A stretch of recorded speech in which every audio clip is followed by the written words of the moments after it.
Hi and welcome to another Kirby Maths video. This one is about finding the expression for the area, and I'm just going to focus on the area of a rectangle in this video.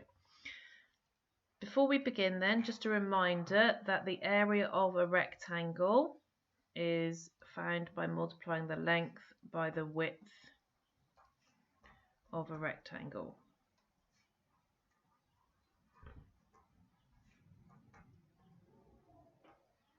And we only need to have two of the side lengths in a rectangle. With perimeter we need to use all of them, but with area we just need to multiply these two numbers together. So if you're given any numbers on the other two sides, you do not need to use them. Let's have a look at this rectangle first of all, and if we said that this was 5 centimeters long and this is x plus 2 centimeters long, we want to find an expression for the area of this rectangle.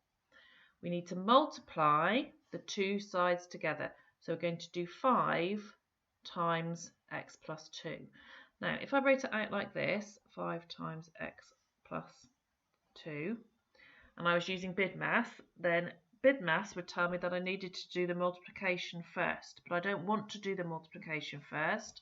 I want to keep all of this x plus 2 together, so in order to do that I need to pop that into a bracket, and then when we're multiplying brackets we don't write this multiplication sign in just in case it confuses us with the x. So we would write 5 lots of x plus 2. Then we would use our rules for multiplying out brackets. Remember, we draw the arrows in and we multiply along the brackets. And it's important to remember that you multiply along the arrows and not add along the arrows. It's multiplying.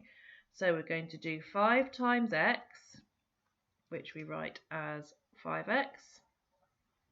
And then we're going to do 5 times 2, and 5 times 2 is 10, and that gives us our expression for the area of that rectangle.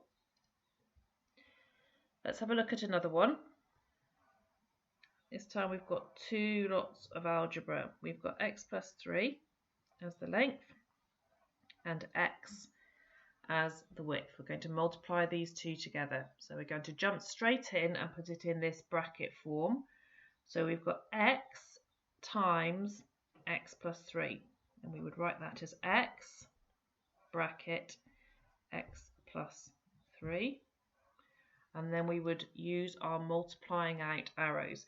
And I find that it's easier if you do these one at a time. So you draw the arrow in, write the answer, draw the second arrow in, write the answer. Don't draw both arrows in at the same time, because then you get confused as to what you have and haven't done.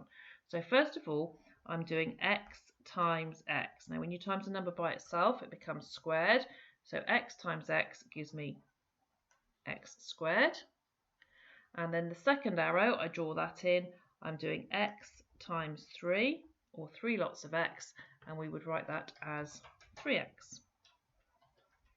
And I can't simplify that any further because the x squared is different to an x and I can't add those two together. One final example then, we have a rectangle, and this is a pretty tricky one, and this is 4x and this is 2x, and just like we always do for finding the area of a rectangle, we multiply those two sides together. So we are going to do 4x times by 2x. 4 times 2 is 8, and x times x is x squared. So that would give us an expression for the area of that rectangle. Thanks for watching.